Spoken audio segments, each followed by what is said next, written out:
Dear viewers,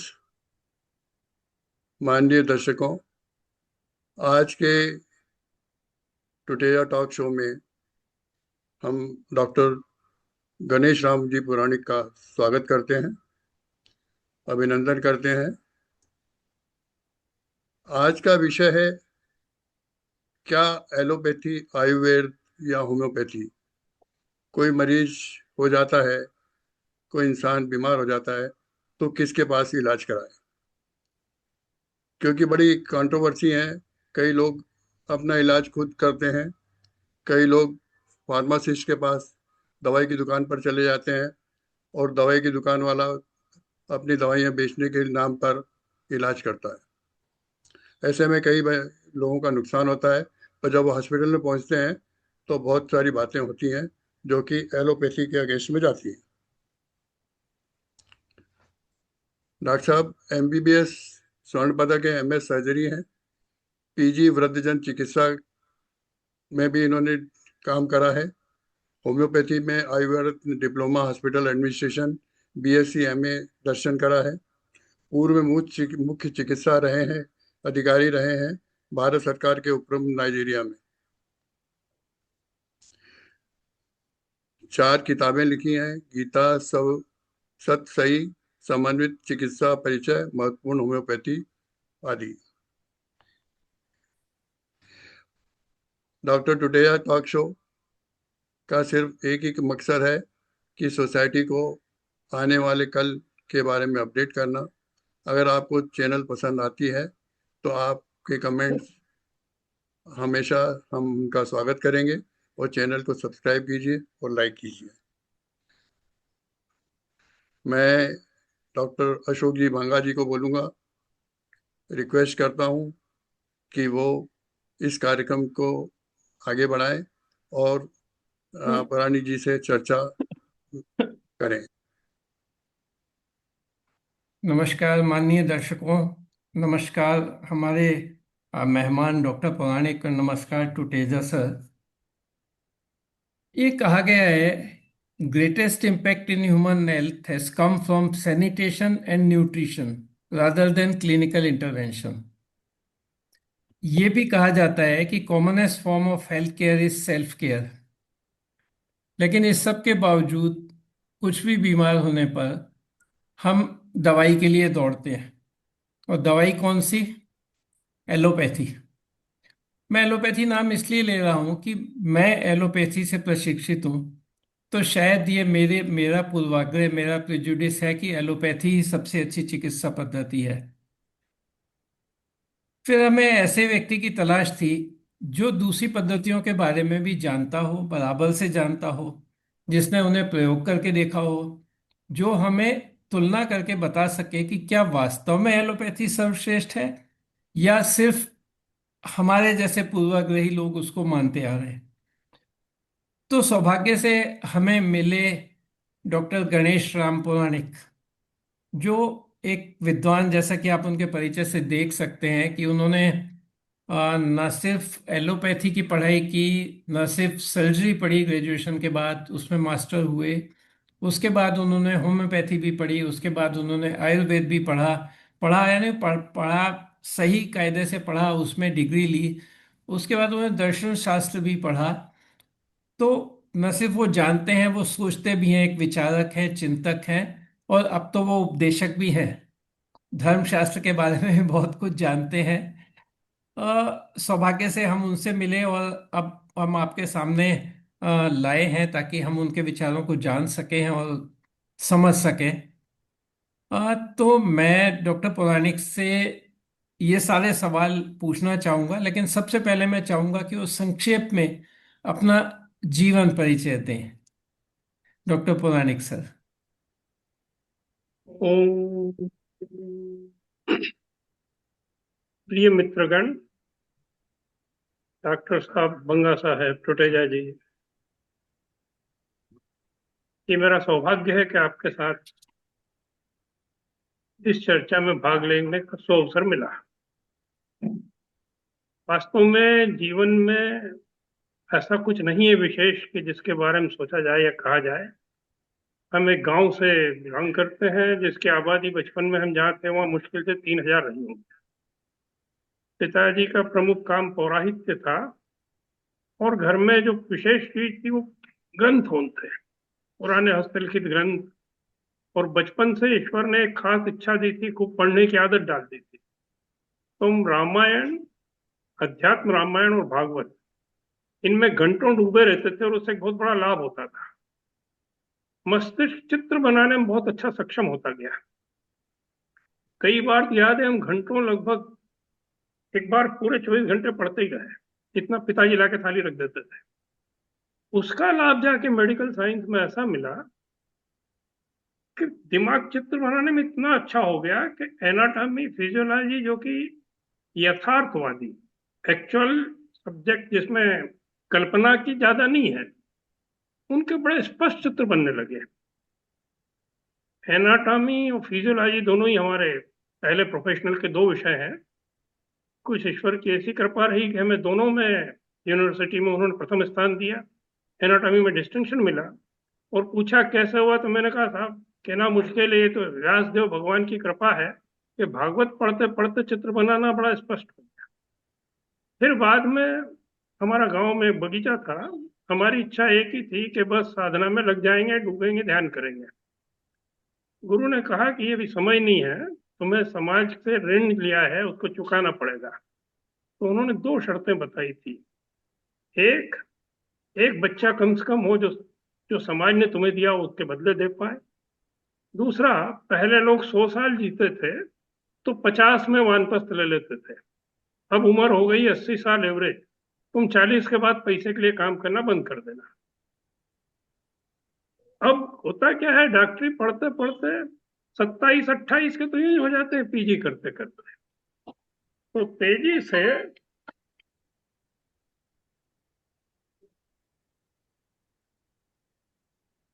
ईश्वर कृपा कुछ ऐसी रही कि तेजी से कुछ चेंजेस करे कि भाई 40 तक आते आते पर नौकरी छोड़ पाए। ठीक 40 में तो नहीं, पर 43 में ईश्वर ने ऐसी कृपा करी कि छोड़ पाए। और सोच के आए थे चुपचाप ध्यान करेंगे, पर हो नहीं पाया। समाज में जो परिचित हैं वो आते हैं। फिर कहा अच्छा 2 घंटे देखते रहो। तो चिकित्सा, और फिर धीरे धीरे लगा कि जो हम पेशेंट से जो सीखते हैं वो बड़ा अद्भुत होता है, वो कोई किताब नहीं सिखा पाती। उन विभिन्न सर्विसेज में बड़ा मजेदार रहा। जैसे हम लोग एनीमिया से बड़ा घबराते हैं। हमें दो जगह, नाइजीरिया में और बस्तर में, बस्तर में 4 साल रहे हम। उससे पहले बेंगलोर थे। तो बेंगलोर और बस्तर दोनों ग्रेट कंट्रास्ट हैं। बस्तर में लेस देन 2 ग्राम के बहुत मरीज आते थे, हीमोग्लोबिन लेस देन 2 ग्राम। और मजा ये कि अच्छे दौड़ते हुए आते थे। मामाओं में कितनी विलक्षण क्षमता होती वह समझने में आया। कई बार पेशेंट ऐसे आए, जैसे पेशेंट को पता चल जाता है ना, क्या से उन्हें पता चलता है कि यार इसके पास चले जाओ, ज्यादा खेल तमाशा नहीं होगा। बिलीरुबिन 12 15 18 तक के पेशेंट आते, और सरल होम्योपैथी आयुर्वेद दवाओं से कभी भर्ती का तो इच्छा ही नहीं होती, वो जल्दी ठीक होते जाते। किडनी की एक मरीज 15 क्रिएटिनिन लेके आई। हमने पूछा इलाज क्या करा रही है, तो डॉक्टर साहब हमारे पास पैसा ही कोई नहीं, कहाँ से इलाज करूं। क्या करते उससे, उसने सिखाया है कि हमारे शरीर में कितनी क्षमता है। मामाओं में फ्रैक्चर फीमर लेके आ जाते थे, जो बाहर निकल रहा है प्रोट्रूड, साफ करिए, स्ट्रेट कर दीजिए, ट्रेक्शन लगा दीजिए कि बाद में इसको थोड़ा सब करेंगे। पता चलता है 15 दिन बाद वो लाठी लेके भाग जाता है, अपन कल्पना नहीं कर सकते। तो हमारे शरीर में अद्भुत क्षमता है, तो वहां ज्यादा सीखा। और सीखते सीखते अब उसको याद कर रहे हैं, वो जो करवा रहा है वो देख रहे हैं, और आप लोगों के सन्निधि का आनंद ले रहे हैं। धन्यवाद। बहुत ही रोचक परिचय और बहुत ही रोचक शुरुआत। अब इस सब के बावजूद आपकी तरह जानने वाले तो बहुत थोड़े हैं, और इस तरह से सोचने वाले भी बहुत थोड़े हैं। और जैसा हमारा शिक्षण व्यवस्था है, इसमें तो ऐसा कभी सिखाया भी नहीं जाता। फिर भी एक ब्रांड कल्चर बन गया है मेडिसिन में, और ब्रांड कल्चर में एक ही ब्रांड, एलोपैथी। ये सब क्यों? आपने चूंकि सारा परिदृश्य देखा है, तो आप बेहतर बता सकेंगे। सर, ये ब्रांड कल्चर आप देखें बड़े मजेदार ढंग से शुरू हुआ है। अपन लोग जब छोटे थे तो फिल्म देखते थे, तो ये देखते थे उसमें हीरो कितना बढ़िया है, एक्टिंग कैसी है और कितने दिन फिल्म चलेगी। हम्म, जय संतोषी माँ इंदौर में 2-3 साल चलती रही। हम्म, स्पोर्ट्स में कौन कितने रन बना रहा है, कितने विकेट लिए, ये देखते थे। अब ये सब सेकेंडरी होता जा रहा है। फिल्म कितने कमा रही है ये बात करते हैं, और हम्म, कौन कितने में बिक रहा है ये बात कर रहा है। तो ये जो हम्म, ब्रांड वैल्यू है, ये हाँ, ऐसा लग रहा है एकाएक सारे मूल्य ध्वस्त होते जा रहे हैं, पीछे चले जा रहे हैं, और केवल पैसे का वैल्यू आ रही है, तो वो ब्रांड होता है। नहीं तो डॉक्टरों में अपने अपन लोग दिग्गज लोग देखे हैं, आपने हमने एक चीज सिखाते थे, पेशेंट इज द सेंटर। आप हम जब पढ़ते थे तो पेशेंट इज हाँ, centre of all your activities. फिर युग हम्म, थोड़ा बदला, तो डॉक्टर बिकेम सेंटर, और अब तो कारपोरेट इज द सेंटर, तो कारपोरेट तो ब्रांड ही बनेगा। हम्म, हम्म। इस तरह परिवर्तन आया है ये। जी हाँ, जी हाँ, बिल्कुल बिल्कुल। तो आपने सर्जरी करते करते और मैनेजमेंट भी किया, मैनेजमेंट की डिग्री भी ली, आपका दूसरी चिकित्सा पद्धतियों से परिचय कैसे हुआ? सर, ऐसा है, गांव में बड़ा सरल जीवन होता है, और पिताजी संस्कृत के विद्वान थे, तो संस्कृत का हर विद्वान दूसरी चीजों के साथ, वेद के साथ, उपनिषदों के साथ ज्योतिष और चिकित्सा पढ़ता ही है। हम 10 साल के नहीं हुए तब तक हमें 3 बड़े ग्रंथ संस्कृत के पढ़ा दिए गए थे, आयुर्वेद के। आयुर्वेद में 6 बड़े ग्रंथ हैं। 3 को बृहत संहिता कहते हैं। आप सब लोगों ने नाम सुना होगा चरक और सुश्रुत का। जो चरक, सुश्रुत और वाग भट्ट, इन 3 की संहिता है, उन्हें बृहत संहिता कहते हैं, बड़े ग्रंथ। उनका शार्ट रूप वो हुए हैं, ईसा से पहले वो लिखी गई। बाद में जो लिखे गए 3, इनको शार्ट करके लिखा, इनको कहते हैं शारंगधर संहिता, जो एक तरह से प्रैक्टिस ऑफ मेडिसिन है। फिर एक है पैथोलॉजी, जिसे कहते हैं Madhav Nidan, different diseases according to Ayurveda and how to diagnose. और एक को कहते हैं भाव प्रकाश निघंटु, जो कि उसकी फार्माकोलॉजी है। ये 3 पढ़ा दिए गए थे। हुआ क्या, हमारी माँ गुजर गई थी, 3 साल के थे तभी। तो पिताजी एक ही बात कहते थे कि साले बिगड़ जाओगे तो लोग कहेंगे माँ नहीं थी तो बाप ने बिगाड़ दिया। खूब जम के प्रसाद मिलती थी, इधर उधर जो प्रसाद आप समझते हैं बचपन में जो मिलता है, और पढ़ना ही पढ़ा है, और कोई रास्ता ही नहीं है, तो पढ़ने हाँ, का आनंद आने लगा। उसमें समझ में आया, तो वहां उसमें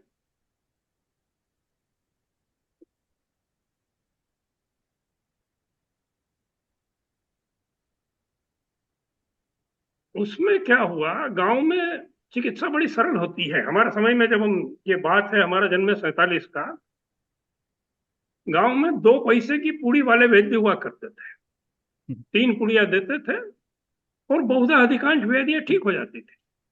घर में भी पिताजी 2 चीजों के लिए दवा रखते थे। दांत का दर्द भयंकर हो तो अजवाइन का तेल रखते थे, रुई में भिगो के उसको दे देते थे पेशेंट। दूसरी अब हमें याद है, जो अपन बड़ी भयंकर बीमारी की तरह मानते हैं अपने देश में और दुनिया में, मलेरिया। जूड़ी बुखार खूब तेज टंग दे के पेशेंट आता था, तो हम लोग एक मकड़ी का विषय ज्वाला होता था, उसको निकाल के गुड़ में मिला के उसे दे देते थे, और पेशेंट को वापस नहीं आना पड़ता था। ये तब नहीं समझ में आया, जब होम्योपैथी में पढ़ने लगे तो समझ में आया कि this is there in homeopathy. तो हमने अपनी चिकित्सा पद्धतियों की जो सरल चीजें थी, उनसे परिचय बचपन में हो गया था, पर वो हम्म, बाद में समझ में आया कि हम तो उसका प्रयोग ही नहीं कर रहे हैं, हम मॉडर्न के उसमें। तो उस आयुर्वेद से परिचय तो घर पे हो गया था, और होम्योपैथी से परिचय बड़ा विचित्र रहा। जब हम एमए फिलोसफी कर रहे थे, तो फिलोसफी के 2 प्रोफेसर थे हमारे यहाँ, एक क्रिश्चियन कॉलेज में और एक गवर्नमेंट आर्ट्स और कॉमर्स कॉलेज में। दोनों होम्योपैथी के बड़े विद्वान थे। होम्योपैथी और ज्योतिष भारत में सामान्य व्यक्ति ने बहुत प्रश्रय दिया है। इंदौर में लगभग 25-30 साल पहले जो बड़े दिग्गज होम्योपैथ थे, डॉक्टर वासुदेव शर्मा, वो शिक्षक थे, सिंपल शिक्षक, और बहुत अच्छे होम्योपैथ थे। तो इन पद्धतियों में आयुर्वेद और होम्योपैथी में कुछ ऐसा है जो बड़ी सरलता से समझ में आ सकता है, और व्यक्ति उसका प्रयोग कर सकता है। तो इन दोनों को देख के वो भी सीखे और लगा कि we are doing better for the patient. खुद के लिए कुछ कर, हमें आनंद ही आता था। हाँ। पैसे की कभी गांव में महत्ता ही नहीं रही, सही पूछे तो। इस पे एक छोटी सी बात है, हम पैसे के लिए क्यों शहर में वो हुए। हम बेंगलोर के पास सर्विस में थे, BEML, भारत अर्थ मोर्स लिमिटेड। उनके डायरेक्टर फाइनेंस फाइनेंस से एक बार बात हुई कि दादा ये पैसे के लिए क्यों तमाशा है। उन्होंने एक बड़ी सरल बात कही, जब गांव में है तो मालूम है कि एक मुट्ठी डाल देंगे खेत में तो एक बोरा आ जाएगा, अपन चैन से जिएंगे। शहर में पेट भरने के लिए भी पैसा चाहिए, इसलिए अर्थ आश्रित अनर्थकारी जीवन हमारा शहर में हो गया। हाँ। वो समझ में आने लगा और ये तीनों पद्धतियां प्रयोग करने लगे। शुरू में इतना पढ़ा नहीं, पर प्रयोग करते गए। देखा कि जब ये फिलॉसफी के प्रोफेसर अच्छे कर रहे हैं तो अपन डॉक्टरी कुछ तो समझते हैं, we will do little better. और फिर उन हाँ। सबकी पढ़ाई करी, तो इस तरह से इन तीनों से परिचय हुआ।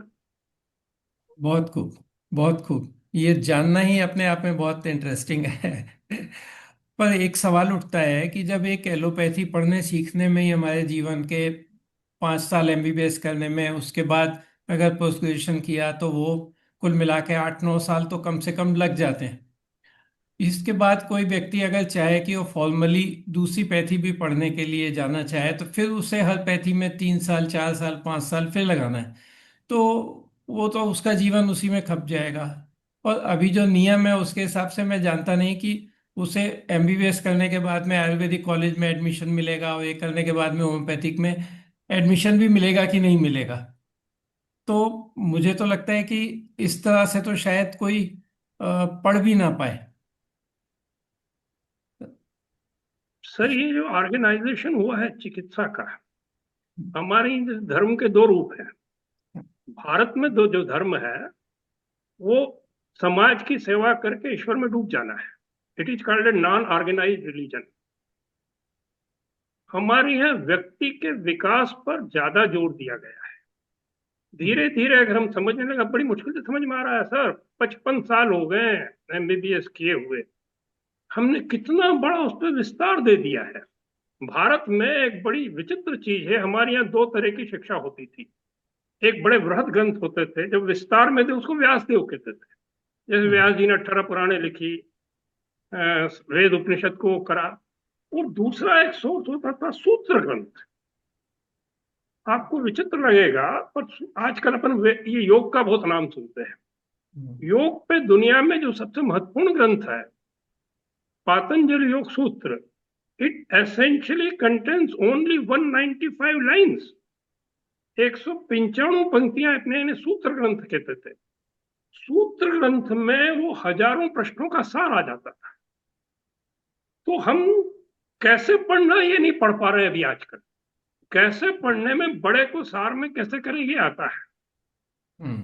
समझ में आया कि चिकित्सा जैसे थी। हमें क्या हुआ, भगवान की कृपा से अपनी असम में दो कल्चर चलती है, पब कल्चर और प्याऊ कल्चर। पब कल्चर पूरी दुनिया में चल रही है, प्याऊ कल्चर हिंदुस्तान में चलता है।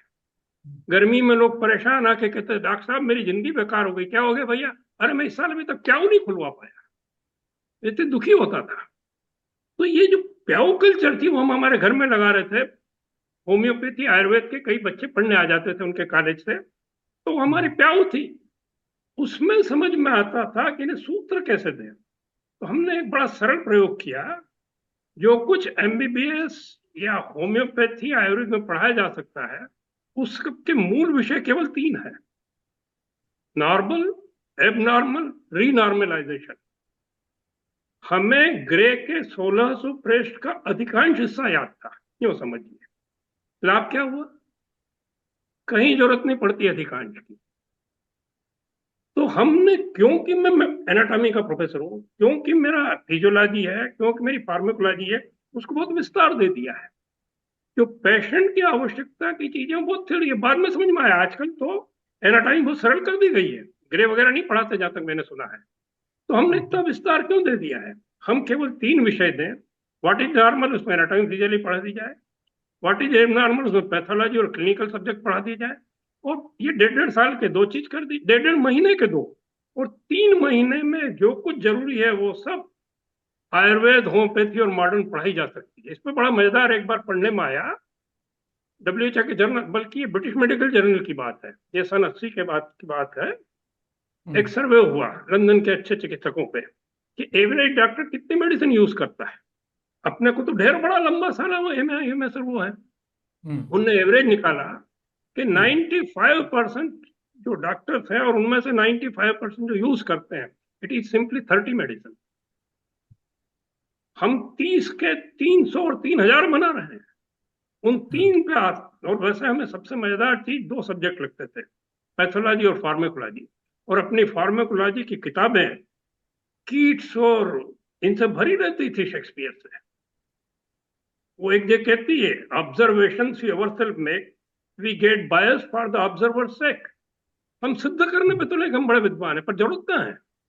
तो उसको सार सूत्र बनाया जा सकता है। ये आयुर्वेद के जितने बड़े ग्रंथ हैं, चरक, सुश्रुत और वाग्भट, उसमें एक चैप्टर सूत्र स्थान होता है, वो पूरी किताब का सार आ जाता है।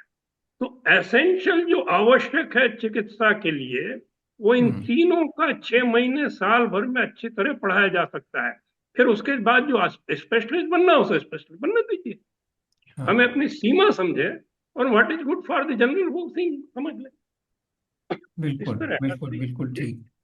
अब इसमें मुश्किल ये है कि हमारा कानून, हमारे देश का कानून, और दूसरा जो हमारा नेशनल मेडिकल कमीशन है जो एलोपैथिक चिकित्सा को गवर्न करता है, उनका मोटे तौर पर ये मानना कि कोई एलोपैथिक चिकित्सक दूसरी पैथी का प्रयोग नहीं कर सकता, वो इलीगल है। अगर हमने कोई आयुर्वेदिक दवा यूज की या होम्योपैथिक दवा यूज की और कोई कोर्ट केस हुआ, तो सीधे सीधे वो डॉक्टर सजा का पात्र बनेगा कि आपको कुछ और यूज कर ही नहीं सकते। अगर हम कर नहीं सकते तो फिर हम पढ़ के उतनी प्रक्रिया करके फिर क्या करेंगे, ये सवाल उठता है। तो ऐसा कानून ही क्यों बनाया गया कि रास्ते ही बंद कर दिए गए कि सिर्फ आपको इसी रास्ते चलना है, दूसरा रास्ता अपनाना ही नहीं, सोचना ही नहीं। सर अगर 1 मिनट इस पर सोचें, जी। अपने एक कैटेगरी ऑफ ड्रग्स होती, OTC, over the counter drugs. हम्म। आप कभी पूछिए किसी पेशेंट को, सारस्वता रिस्ट लिख के दे दीजिए। हम्म। दिमाग की समस्या में कहता, दिमाग की माता जी कौन भैया, तो सरस्वत माँ, सरस्वती। और आयुर्वेद में उसके लिए बहुत बढ़िया ड्रग है सारस्वता रिस्ट। पेशेंट जाएगा आयुर्वेद की दुकान पे, कहेगा मुझे सारस्वता रिस्ट की बोतल दे दीजिए, वो दे देता है। होम्योपैथी के लिए जाएगा, मुझे बेल्डोना चाहिए, फेरमफास चाहिए, वो मिल जाएगा। तो अगर पेशेंट जो चीज ले सकता है वो डॉक्टर लिख रहा, तो पाप क्यों हो गया। हाँ। बोथ दो सिस्टम्स आर ओटीसी। ये हाँ। किसको बचाने के लिए कर रहे हैं, where is the patient, patient is not in the centre now. सबसे बड़ी समस्या ये हुई है। वो हाँ। मॉडर्न लिखे तो समस्या है, क्योंकि मॉडर्न के बहुत साइड इफेक्ट हैं। इसलिए दूसरी पैथी वाले ओटीसी के अलावा मॉडर्न मेडिसिन न लिखे, और मॉडर्न मेडिसिन वाला जिसने किसी भी तरह करस्पॉन्डेंस कोर्स करके पढ़ सकते हैं, किसी के साथ पहले तो सीखें। ये बिना एकदम से किताब पढ़ के नहीं होता है।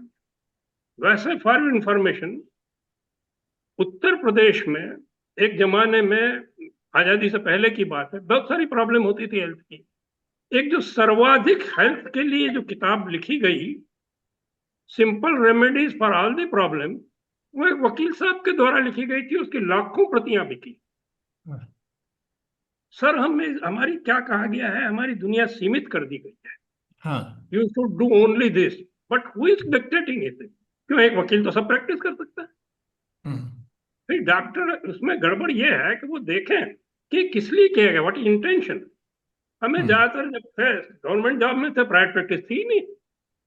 हम्म। तो पेशेंट समझता था कि यहाँ कोई और इंटरेस्ट ही नहीं है, और उसको जो भी दवा दो उसको ठीक होने का मतलब है। हाँ। अगर ये भावना आ जाए और कोर्ट और ये समझने लगे कि जो ओटीसी ड्रग है होम्योपैथी और आयुर्वेद के, अगर ये हम्म। डॉक्टर लिख रहा है तो ठीक है, उसमें भी विशेष ड्रग है, जैसे होम्योपैथी में बड़े हाई पावर है, 10,000 50,000 की, वो मत दीजिए। आयुर्वेद हम्म। में जो रस शास्त्र में गोल्ड की मेडिसिन है, वो मत दीजिए, हम्म। उनकी जरूरत नहीं है। तो सर्व आयुर्वेद या होम्योपैथी, मॉडर्न मेडिसिन के डॉक्टर को प्रैक्टिस करने की छूट होनी चाहिए, और ये क्लियर होना चाहिए कि वो किसी नुकसान नहीं कर रहा, पेशेंट के भले के लिए कर रहा हाँ। है। आगे हरी इच्छा। हाँ। हाँ। अब ये बताइए कि हमारा शरीर एक, इसमें होने वाली व्याधि एक, और उसको ठीक करने का एक एक तरीका जो आपने कहा कि डायग्नोसिस हो और उसको उसमें क्या करना है वो हो। ट्रीट करने की पद्धतियां अलग अलग। तो बेसिकली सबका पर्पस तो एक ही है कि उस बीमारी को ठीक करना है, इस व्यक्ति को ठीक करना है, बीमारी को नहीं, उस इंसान को ठीक करना है, उसके कष्ट को दूर करना है। तो इनमें इनमें अप्रोच अलग अलग क्यों है, और मतलब क्या अप्रोच अलग अलग है इन तीनों पद्धतियों में? ये बहुत बढ़िया तरीका है सर आपका विचार का, और ये बड़ा गहन विषय है। इसमें बड़ा सरल चीज एक समझिए, इन तीनों की हिस्ट्री पढ़ें। मॉडर्न मेडिसिन की हिस्ट्री में खास चीजें मुझे बड़ा प्रिय विषय रहा है, हिस्ट्री ऑफ मेडिसिन में खूब पढ़ता हूँ। आज की हमारी मॉडर्न मेडिसिन जो है वो 400 साल की है, 500 साल की। जब से हमने माइक्रोस्कोप में झांकना शुरू किया या बैक्टीरिया देखने लगे, सर्जरी के तो महापितामह 1895 में हॉल स्ट्रीट ने करी, ये सब सामने है। तो धीरे धीरे हुआ क्या है, आपने पहले बड़ा अच्छे ढंग से बोला था, पर उसको थोड़ा सा बदल दिया वाक्य को, कि डिसीज तो एक है, this is fact. Modern medicine is centred on the disease and not on the patient. उन्हें पता ही नहीं है कि पेशेंट के बीच में भिन्नता क्या होती है। तो डिसीज, उसके डायग्नोसिस, और डायग्नोसिस के बाद उसके इलाज के लिए वो फ्रेमवर्क बन जाता है और आप वही करते हैं। इसके विपरीत जो दूसरी दो पद्धतियां हैं, होम्योपैथी क्यों बहुत सरल है, क्योंकि उसमें डिसीज का नाम ही नहीं है, बल्कि हमें कई बार पेशेंट आता है बहुत उलझ उलझ के, डॉक्टर साहब ये इतनी सारी जांच हो गई, तो मुझे तो दिल से पूछे तो आज जांचों से चिढ़ हो गई है। मैं कहता हूँ भैया, नदी में कोई नदी पड़े रास्ते में तो उसमें डाल देना है तो जाके, इससे ठीक तो नहीं हुआ ना। तो उसमें सिंपल है, ये प्रॉब्लम पेशेंट के अंदर, कंप्यूटर है, हमें उस हमारे कंप्यूटर की सुने और उस हिसाब से एग्जैक्ट सिम्टम वाली दवा हो उसे दीजिए, वो ठीक हो जाते हैं सर। तो डिसीज को हटाकर पेशेंट की तकलीफ क्या है, प्रॉब्लम ओरिएंटेड जो है सिस्टम, वो होम्योपैथी है। तीसरी जो आयुर्वेद है, उसमें न डिसीज का महत्व है न ड्रग्स का महत्व है, उसमें व्यक्ति का महत्व है। वो कहते हैं what is your basic nature, वात पित्त या कफ। देखिए अपन लोग बहुत कफ से परेशान, मेरे तो धीरे धीरे समझ में आया था कुल 4 बीमारियां हैं जिसको हमने 40,000 बना दिया है। एक होती है लूज मोशन, एक होती है सर्दी खांसी, एक होता है बुखार, और एक होता है दर्द। मैं डाटा इकट्ठा करा करता था, 80 to 90 तो इन्हीं में हो जाते हैं, इन्हीं को हम ढेर सारे नाम दे देते हैं। हाँ। तो पेशेंट अगर किसी सरलता से ठीक हो रहा है तो he is interested in it, not what pathy we are following. Hmm. और वो सीख जाता है। मैं अपने प्रिस्क्रिप्शन पे बहुधा लिख देता हूँ, एक एक बायो केमिस्ट्री आपने सुना होगा, होम्योपैथी की छोटी बहन है। There are only 12 drugs in it. उन 12 ड्रग्स से, उनमें भी 12 में भी 2-3 काम में आते हैं। 8 ड्रग्स, 7 या 8 ड्रग्स है वो, जो हम कह रहे हैं 80-90% वो सब ठीक हो जाते हैं। सर्दी हो रही है भैया, बायो कॉम्बिनेशन नंबर 5 ले ले। खांसी हो रही है नंबर 6 ले ले। गला खराब हो रहा है 10 ले ले। पर सीमा समझ, बहुत तेज बुखार जा रहा है तो ये इसके पीछे मत पड़, किसी पीडियाट्रिशियन को भी दिखा, बच्चा है तो या बड़ा है तो किसी उसके पास जा, बड़े डॉक्टर। हम्म। पहली चीज हम सीमा तो समझे, what good we can do. तो हाँ। ये तीनों इस तरह समझे कि modern medicine is disease based, patient is secondary. Homeopathy is drug based, Ayurveda is patient based. What type of person is, vata pitta और कफ। और इसी हिसाब से वही डिसीज जो हम उसे देख रहे हैं, वो कहेगा होम्योपैथ वाला कि he is having arsenic album, he is having, वो उसको डिसीज से मतलब ही नहीं है, नाम बोलेगा कि इसको बेरिटा कार्ब है, गला बार बार खराब हो रहा है इसके लिए ठीक होगा। आयुर्वेद वाला कहेगा कि इसका गला खराब है तो इसकी प्रकृति कौन सी, अगर वात प्रकृति है तो वात के शमक औषध दीजिए। व्यक्ति देखिए। और मॉडर्न मेडिसिन में तो हम अभी अभी आजकल परेशान हो ही रहे हैं, हम अति प्रयोग कर रहे हैं एंटीबायोटिक का, जरूरत ही नहीं ज्यादातर। तो ये सब जो है इसके पीछे मूल बात तो वही मुद्रा राक्षस आ गया है, कहीं से भी चले हम। तो ये आप बड़ी अच्छी सवाल उठा रहे हैं कि why it is so, that is main reason of it. अब बीमार होना माने स्वस्थ ना होना। तो आप मानते हैं कि स्वस्थ रह पाना बीमार होने से ज्यादा सरल है? सर आयुर्वेद में एक चर्या बोलते हैं, जीवनचर्या, ऋतुचर्या, दिनचर्या। हमें सौभाग्य रहा कि 80-90 के ऊपर से बहुत पेशेंट देखने में आया। जेनेटिक्स में, तो वो जेनेटिक्स के कारण नहीं, उसे पढ़ने में, जैसे जेनेटिक्स में ये बड़ी मजेदार चीज पढ़ने में आई थी। इन elderly patient, don't write continue all, you reduce the medicine, patient will be better. जब भगवान ने सब दूर से घुमा के हमें वापस इंदौर भेजा तो बड़ा मजा आता था। लोग पता चल गया कि यार ये डॉक्टर जो है खुद भी जप करता है और दूसरों को जप के लिए बोलता है। तो बड़े बुजुर्ग महिलाएं के पास हमें ले जाते, डॉक्टर साहब इतनी दवा दो कि मैं चुपचाप जप कर ही सकूं। सर वो क्या जीवन है उनका, और वो 90 की उम्र में अच्छी चल फिर रही है। मेरे को इससे एक बड़ी मजेदार चीज ध्यान में आई। अपन दवाइयों में एक शब्द प्रयोग करते हैं, प्लेसेबो, है ना। उसको मैं पीएल का जो है, पीएलए को मैं प्लीजेंट रहता हूं कि the drug and doctor making him happy by placebo effect. इसके विपरीत मुझे एक शब्द मेरे ही उसमें दिया, एक अभी शब्दों उसमें नहीं आया है, भगवान ने दिया कैसे कि हम डिसीबो कर रहे हैं। तेरे को अर्थ तो बड़ा भयंकर है यार, मर जाएगा।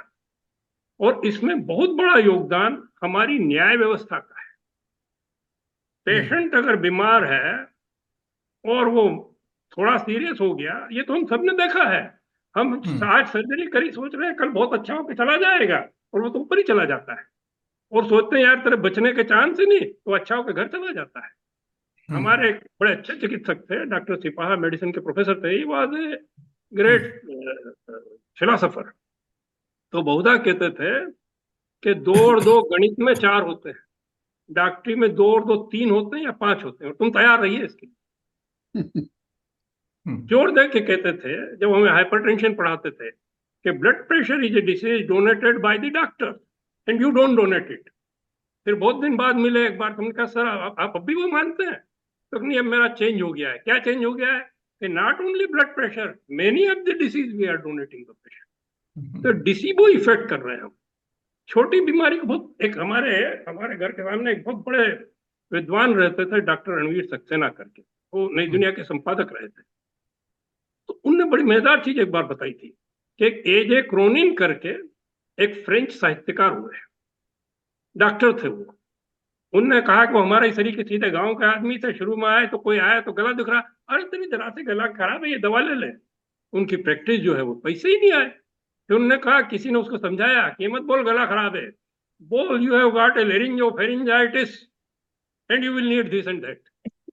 बेचारा वो फंस गया, और वो वही पद्धति चल रही है। तो हम सरलकरण कर नहीं रहे, सरलीकरण ये है मूल चीज। सर अब स्वस्थ रहना क्यों सरल है? आयुर्वेद कहता है, बल्कि मैं तो ये सोचता हूँ हमारी सिस्टम कितनी अच्छी है। मैं कई पेशेंट से पूछता हूँ, हम 80 के पास पहुंच रहे हैं, तुम्हारी उम्र कितनी है साहब? 80 हो रही है, 75 हो रही है। मैंने कहा बचपन में क्या चलाते थे? साइकिल चलाते थे, काय की बनी होती थी, लोहे की। आज कहाँ है वो? लोहे की चीजें, लकड़ी की चीजें, बड़ी बड़ी चीजें खत्म हो जाती है, और ये हृदय बेचारा जो कि हमारे जन्म से पहले धड़क रहा है, ये 80-90 साल 100 साल जीता है। तो why we should not concentrate on this? ये मशीन बहुत अद्भुत बनाई है सर, हमें अद्भुत क्षमता है, और हमने मामाओं में देखा ये कृत्रिम जीवन से परे जब प्राकृतिक सरल जीवन हम देखने लगते हैं मामाओं के बीच। नाइजीरिया में बड़ी अजब स्थिति थी। बहुत रईस देश था, पर वो रईसी बड़ी बटी हुई थी।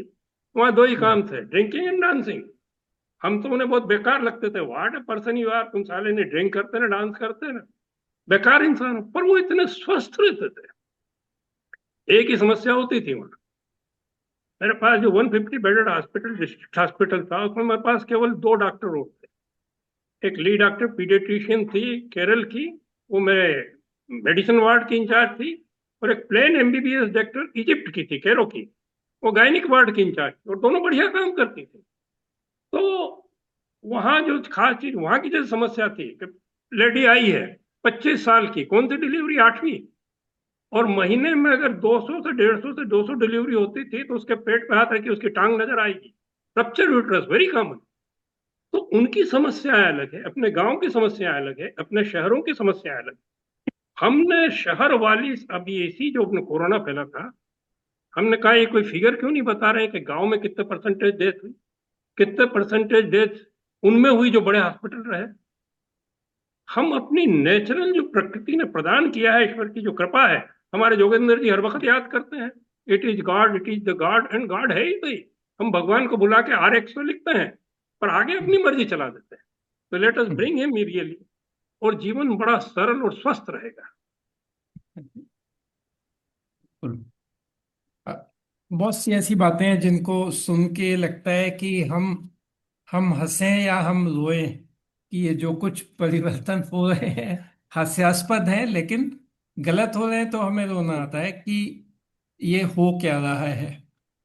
आपने एक और बहुत महत्वपूर्ण बात लिखी है अपनी पुस्तक में: With the development of modern science, dying has become costly and with great discomfort. जीवन तो जो था सो था, मौत को भी मुश्किल बना दिया।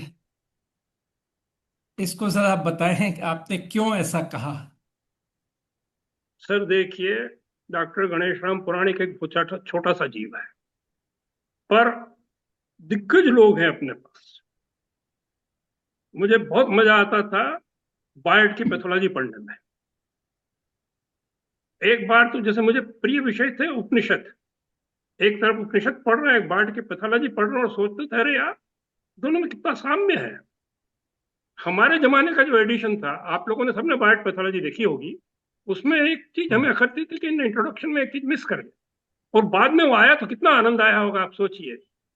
उन्होंने लिखा है, life a harp with so many strings, it's a wonder it stage in tune so long.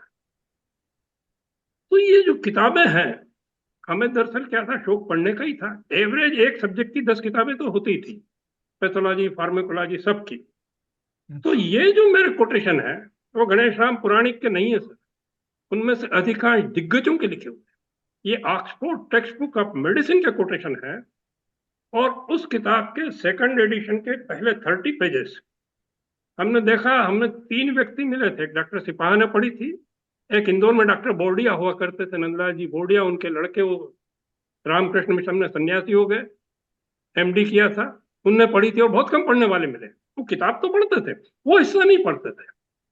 उसमें हेडिंग है, scientific medicine, is it scientific. उन्होंने बहुत स्पष्ट लिखा है कि हमें सबको पता है स्पष्ट शब्दों में कि it is almost a curse on the society modern medicine, then why are we not discarding it. उन्होंने लिखा कि it is because it is supporting a huge medico industrial complex. जब से कॉर्पोरेट सेक्टर आ गया है, उसे इससे कोई मतलब नहीं कि पेशेंट का बेचारा बाहर धकेल दिया गया। तो ये एक हकीकत है। हमने बहुत सालों से पेशेंट भर्ती करना बंद कर दिए, 60-65 के ऊपर वाले, उन्हें चैन से उनके घर में रहने दीजिए। अभी कुछ महीने पहले का एक बड़ा अच्छा उदाहरण रहा, हमारे पड़ोस में एक माता जी थी, शी वाज ऑलमोस्ट 90। उनने कहा मुझे जाना है। कहाँ जाना है? तो ऊपर जाना है। जाने में देर लगेगी, तब तक क्या करोगी? तब तक मैं केवल जप करूंगी। And she was wife of a retired deputy collector, बहुत बढ़िया व्यक्ति थे वो। एक रोज हमें बुलाया, पड़ोस में ही थे, तो गए, उनका BP देखा 250/150। मैंने कहा माता जी ये सर्जन आदमी हूँ, मुझे तो ये छूने भी नहीं देगा कोई, आप अस्पताल ले जाओ इनको, कि डॉक्टर साहब मरूंगी तो वहां भी और मरूंगी यहाँ भी, आप कुछ भी करो, मुझे नहीं जाना। अब उनके लड़के ने डिसीजन लिया, अच्छा डॉक्टर साहब कुछ भी दे दीजिए। बोला क्या हो रहा है? डिस्कम्फर्ट हो रहा है पेट में। उन्हें नेट्रम फास्ट दी, 15 मिनट बाद उन्हें उल्टी हुई, और उनके पास तो वही नापने के यंत्र आजकल बहुत है, मैंने तो BP लेना बंद कर दिया पिछले 3-4 साल से था। उसने नापा कि वो 250-150 जो है वो आधे घंटे में 160-110 के आसपास आ गया। अब अगर वो चली जाती तो 250 में उसको क्या नहीं होता। तो हम ये कैसे देखें और कैसे सीखें? ये जो किताबें हैं ये बता रही हैं कि ये जो आज जो हो रहा है वो पेशेंट के लिए हानिकारक हो रहा है, पर स्वीकार करना बड़ा मुश्किल है। और मैं तो कहता हूँ भैया, मैं ज्यादा बोलूँ तो मुझे फांसी लगा देंगे, इसलिए तो सुन लो और जो आपको अच्छा लगे वो करो। एक सरल चीज हम पेशेंट से छोड़ते हैं कि there are 2 types of problems in medical treatment, over treatment, under treatment. Under treatment को शरीर संभाल सकता है, ओवर ट्रीटमेंट को कितना संभाल सकता है नहीं कह सकते। बट हमारी किताब थी डॉक्टरी की, सर्जरी की, प्रकाश की ऑपरेटिव सर्जरी, बड़ी मजेदार किताब थी साहब। उसे पढ़ते हुए मुझे एक खास चीज लगती थी कि कोई उसे पढ़ के कंफ्यूज हो ही नहीं सकता, ये बड़ी विचित्र चीज होती है। तो उन्होंने कई जगह लिखा, my opinion is this but I know that I am in minority. तो बड़ा आज मजा आता था, हम भी जानते हैं हम माइनॉरिटी में। तो उस माइनॉरिटी में जो हमें समझ लेती, 5-5 दिन बुखार चल रहा है बच्चे को, हम कहें भैया किसी को दिखाया, अरे डॉक्टर साहब जाएगा तो हम फंसी जाएंगे, तुम्हारे जो मर्जी हो देता रहो। तो ये जो विश्वास डेवलप होता है वो आपकी हमारी निधि है। हाँ और हाँ ये अपने चिकित्सकों के पास होता था, आपने हमने सबने एंजॉय किया। हाँ हाँ।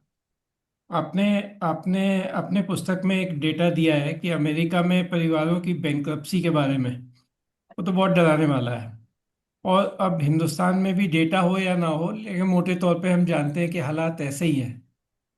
मॉडर्न चिकित्सा से इलाज बेहतर हुआ है या नहीं हुआ, लेकिन महंगा जरूर हो गया है, और बहुत महंगा हो गया है। इस पे आप क्या क्या कहना चाहेंगे? सर एक किताब है मेरे हाथ में, हाँ। नाम है ट्रिक और ट्रीट। हम्म। ट्रिक और ट्रीट, इसके लेखक हैं doctor K.R. Sethuraman. He was professor and head of department of medicine, JIPMER, Pondicherry. Hmm. ये किताब बाजार में अवेलेबल नहीं थी। हाँ। मैं एक जर्नल बुलाता था, उसमें इसका एडवर्टाइजमेंट था, इनको पैसे भेजे, वहां से किताब डाक से आई थी। ये इसे भरी पड़ी है, अद्भुत किताब है। मुझे किताब में खास गुण चाहिए होता है, पढ़ने में मजा आना चाहिए। इसको पढ़ने में बहुत मजा आता है। इनने इसी पे लिखा है, the harsh reality is that 2/3 of our rural families are in debt because of healthcare expenditure। ये अपने यहाँ भी है। पूना में एक डॉक्टर साहब थे, मेरे को नाम नहीं ध्यान, वो इसी पे इंडिया बनाम भारत करके दोनों के सर्वे अलग अलग करते थे। वो बताते कि समस्या कभी हम भारत को पे ऊपर इंडिया लाद रहे हैं।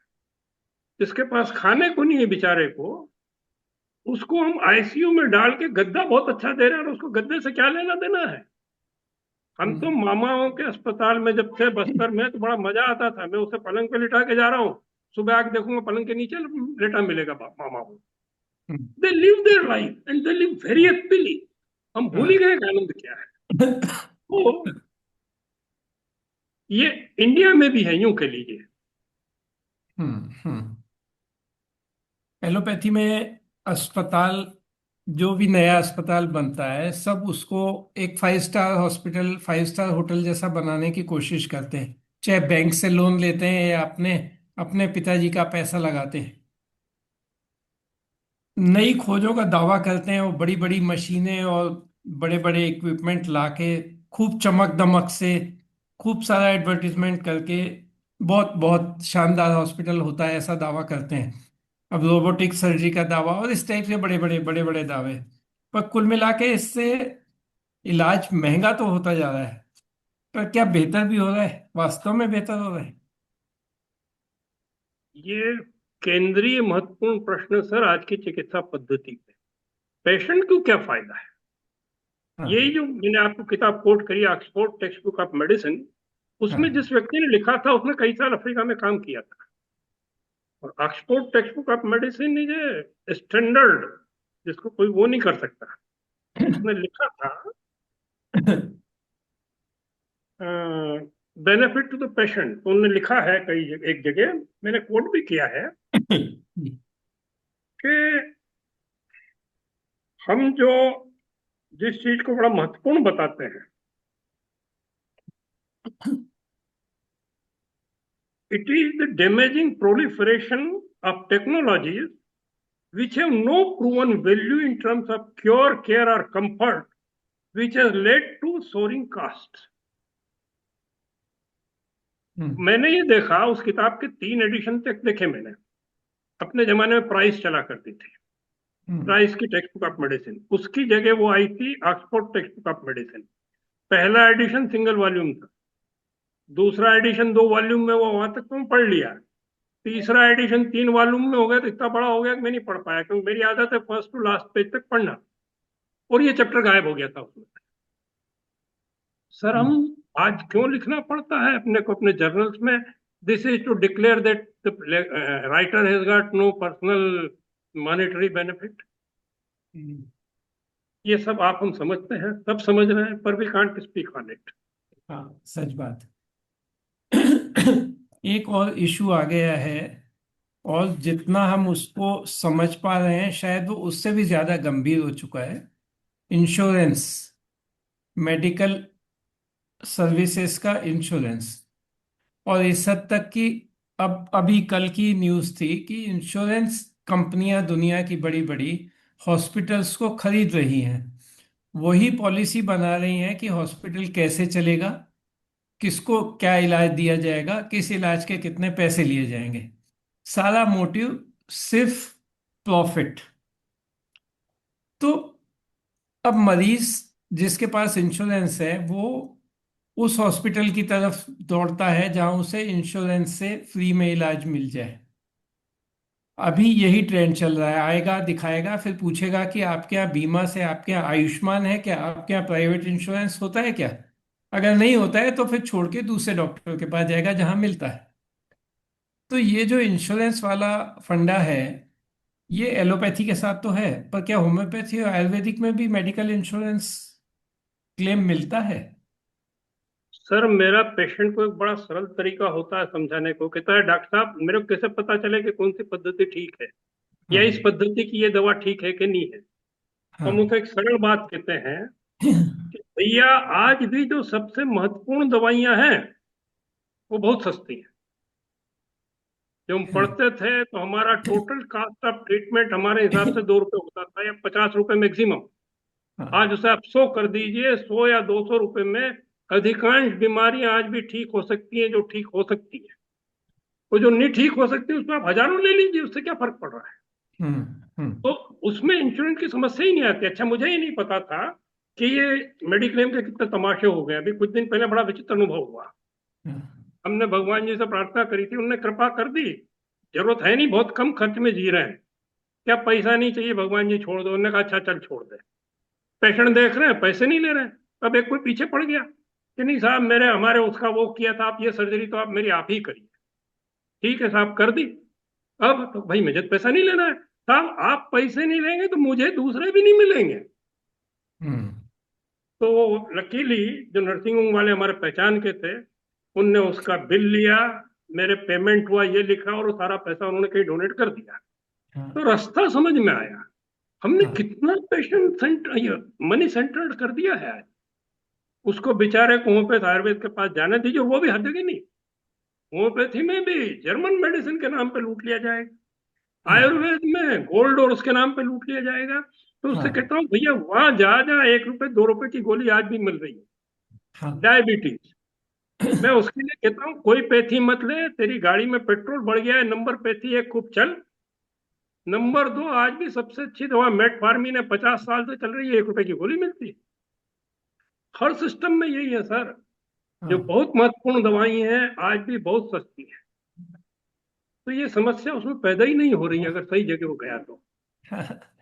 एक और मुश्किल हो गई है कानून से, कंज्यूमर प्रोटेक्शन एक्ट। बहुत सारी समस्याएं जो मरीज के फायदे के लिए एक्ट बनाया गया था, बहुत सारी समस्याएं इसकी वजह से आ रही हैं। उस एक्ट के डर से डॉक्टर ज्यादा इन्वेस्टिगेशंस करवाते हैं, ज्यादा दवाइयां लिखते हैं, ज्यादा भर्ती करते हैं। क्योंकि कहीं मरीज को कुछ हो गया तो कोर्ट पूछेगा कि आपने ये क्यों नहीं किया, आपने वो क्यों नहीं किया, आपने जांच क्यों नहीं की, आपने भर्ती क्यों नहीं किया। तो जो जहां जरूरी नहीं होता वहां भी ये सब किया जाता है। अब फिर वही सवाल आता है कि ये सब एलोपैथी के ऊपर लागू होता है।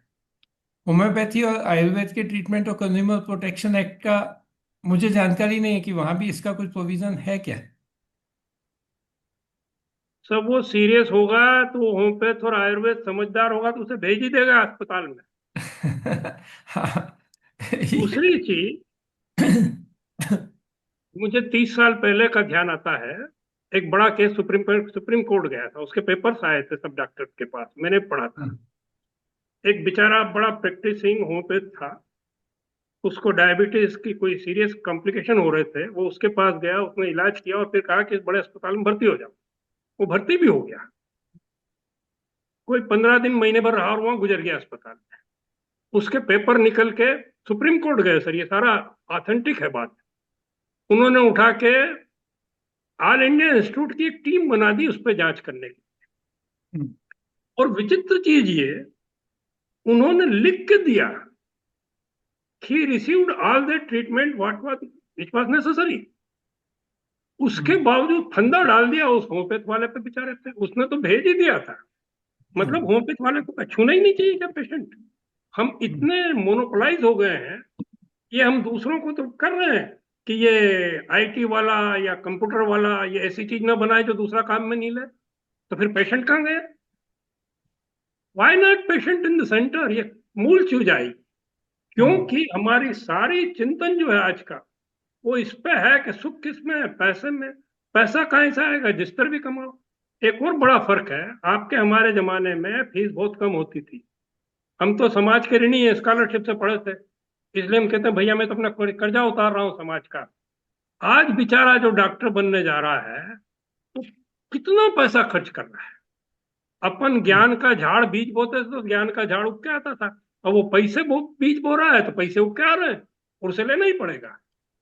और ये जो व्यवस्था हुई है, डॉक्टर पे प्रश्न उठाए जा रहे हैं, वो बहुत कुछ कर दे। मैं सर्जन हूँ, मेरे हाथ से अगर भगवान ने करे, आज तक तो नहीं हुआ, कोई हो जाए डीओटी तो मुझे कोई नहीं पूछेगा।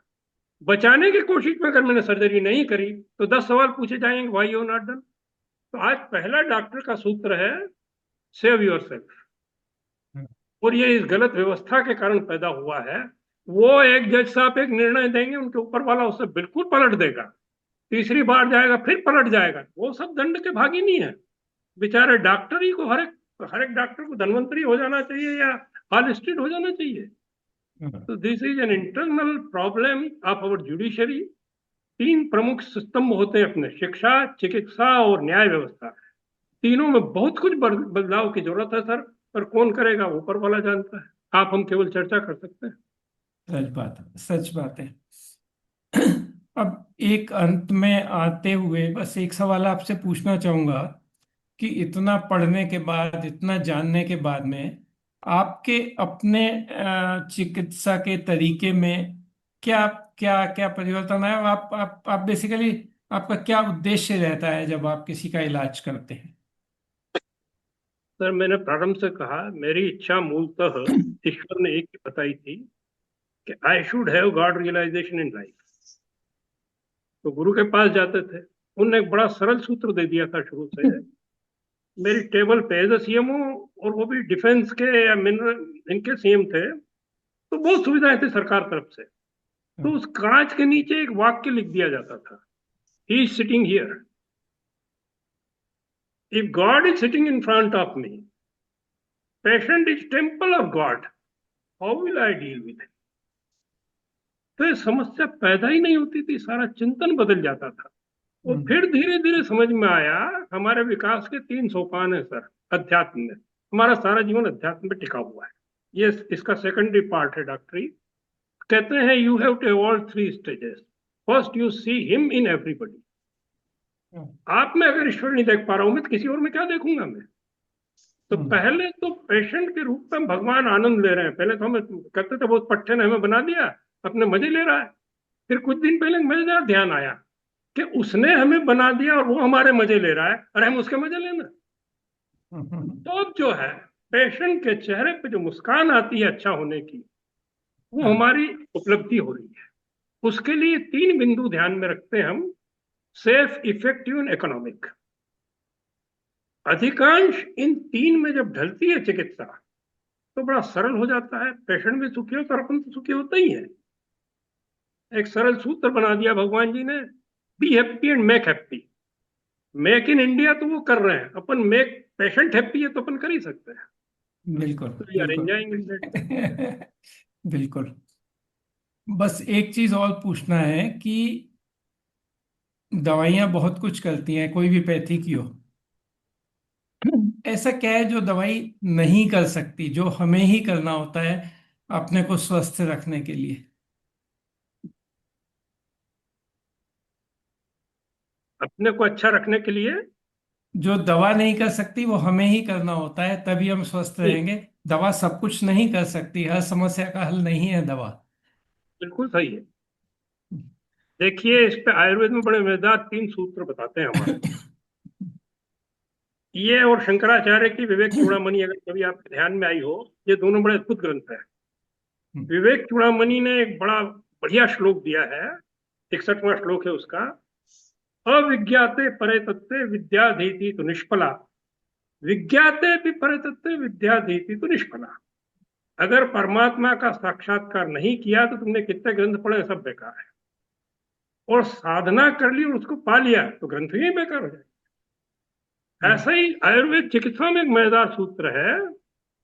पथ्ये सदी गदा आर्तस्य किम औषध निषेवने, पथ्ये असति गदा आर्तस्य किम औषध निषेवने। अगर रोगी ने पथ्य का पालन किया, पथ्य बड़ा सरल शब्द है, पथ यह जो चलना है वो रास्ता, अगर वो सही रास्ते पे चलने लग गया तो दवा की जरूरत ही नहीं है। और नहीं चला तो दवा काम ही नहीं करेगी। दवा किसके लिए करे? बहुत अच्छा, बहुत अच्छा लगा आपसे ये चर्चा करके। और मुझे लगता है कि बहुत बहुत और हम चर्चा करना चाहते हैं, लेकिन समय की सीमा है, इसलिए हमें यहाँ रुकना पड़ेगा। मौका मिला तो फिर आपसे इसमें आगे चर्चा करना चाहेंगे। मुझे लगता है कि हम कैसे कंक्लूड करें पूरे विषय को। तो मैं समझता हूँ कि ज्ञान होना चाहिए, जैसा आपने कहा। जितना वृहद ज्ञान होगा उतना आप हम गहराई में समझ पाएंगे कि समस्या क्या है और उसका हल बेस्ट पॉसिबल कहाँ से हमें मिल सकता है। पैथी का नाम इम्पोर्टेंट नहीं है, सामने बैठा हुआ जो मरीज है उसको हम कैसे खुशी दे सकते हैं, कैसे कष्ट दूर कर सकते हैं, ये हमारा उद्देश्य होना चाहिए। तो आपसे ये सब जान के बहुत बहुत अच्छा लगा। बस अंत में सिर्फ एक छोटा सा निवेदन कि आप आज के युवा चिकित्सकों को, जो जैसा कि आपने कहा कि बहुत पैसे खर्च करके वो इस स्थान तक पहुंच पाए हैं, तो अब पैसे डाल बोए हैं तो पैसों का झाड़ उन्हें लगाना पड़ेगा, भले छोटा लगाएंगे, कि उनको क्या संदेश देना चाहेंगे? सर, पैसे की 3 स्थितियां होती हैं। पहला, पैसा आवश्यक है, किसी के सामने हाथ नहीं फैलाना पड़े इतना वो कमाल है। और एक सरल चीज हमें जीवन में ध्यान आई है, कोई ईश्वर को याद करते हुए कोई भी कर्म करेगा तो उसकी आवश्यकता की पूर्ति हो ही जाएगी। गीता में एक बहुत महत्वपूर्ण श्लोक है, अनन्याश्चिंतयन्तो माम ये जना पर्युपास्ते तेषाम नित्याभियुक्ता नाम योग क्षेमम वहाम्यहम्। जो मेरा चिंतन करके कोई भी कर्म कर रहे हैं उसका भला बुरा मैं देखूंगा ही। उसके पास जिसने बहुत खर्च किया है, डॉक्टर बना है, वो कमा है, कोई बुरा नहीं है। पहले आवश्यकता की पूर्ति होगी, पहले जितना जरूरी उतना ले ले, उसके बाद एक स्टेज आएगी समझे व्यर्थ है, एक्स्ट्रा। और व्यर्थ के बाद भी अगर कमाता रहा तो अनर्थ करता है। तो वो आवश्यक कमाए, थोड़ा बहुत व्यर्थ भी ले ले कि गरीब की हेल्प भी करने लगे, और वो धीरे धीरे समझने लगे कि pleasure is in bringing happiness to the patient. ये दोनों एक दूसरे के विपरीत नहीं है। उस बेचारे को आज पहले तो अपने को खुद को सेव करना है। ढेर सारी जांच देखिए, मुझे इंदौर में आया 35 साल हो गए हैं, आज तक मैंने एक भी एमआरआई कराई ही नहीं। मैंने कहा मुझे अभी सर्जरी करना नहीं है इस पेशेंट में, तो मैं किस लिए इसके 10,000 खर्च कराऊंगा। तो उसका कोई लाभ पेशेंट को वो सोचे, और जो हाँ। गड़बड़ियां हम सबको पता है वो छोड़ दे, वो पेशेंट को आनंद दे। और सर उसको आनंद मिलेगा ही। Be happy and make happy, he will be. बहुत बहुत धन्यवाद। आपसे मिलकर बहुत अच्छा लगा और आपके विचार जानकर। और हम पुनः आपको इस मंच पे कभी आमंत्रित करना चाहेंगे इस विषय पे आगे बात करने के लिए। और डॉक्टर टुटेजा को भी बहुत बहुत धन्यवाद कि ऐसे विद्वान को सबके समक्ष लाए, उनके विचार जानने का मौका मिला। धन्यवाद। धन्यवाद बहुत बहुत। ज्ञान पे तो सर एक ही चीज ध्यान आती है, सुकरात का बड़ा अच्छा हमारा सूत्र रहा था, the most prevalent disease is ignorance of one's ignorance. हम अपनी कमियों को जान पाए, ईश्वर कृपा से तो बहुत आनंद मिलेगा। आपने उसमें हमें और प्रेरणा दी है कि और कोशिश करें to realise what we do not. धन्यवाद। सुखी रहिए। धन्यवाद। Doctor Tuteja sir. दो विद्वानों के बीच मैं पूरी कथा सुन रहा था।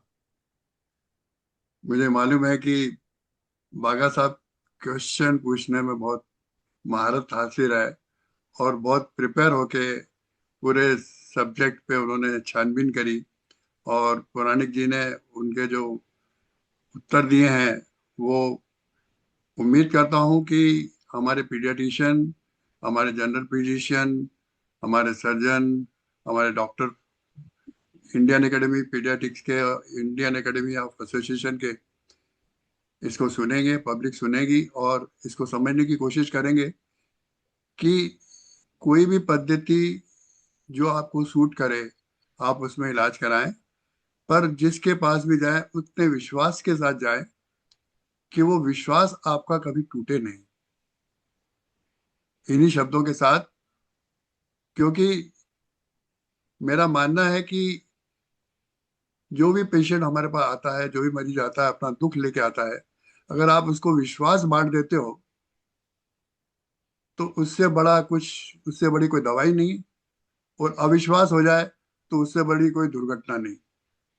इन्हीं शब्दों के साथ आज का कार्यक्रम की हम समाप्ति ओर जाते हैं और उम्मीद करते हैं कि ये प्रोग्राम सबको पसंद आया होगा और आगे भी हमको सहयोग देते हुए इसको सुनते रहेंगे और सब्सक्राइब करेंगे, लाइक करेंगे, और उनके जो भी कमेंट हों वो हमें जरूर लिखें, हमें बोलें, हम उसमें सुधार करना चाहेंगे। धन्यवाद। धन्यवाद आप सभी का। धन्यवाद। धन्यवाद। सुखी रहिए सब। धन्यवाद। धन्यवाद।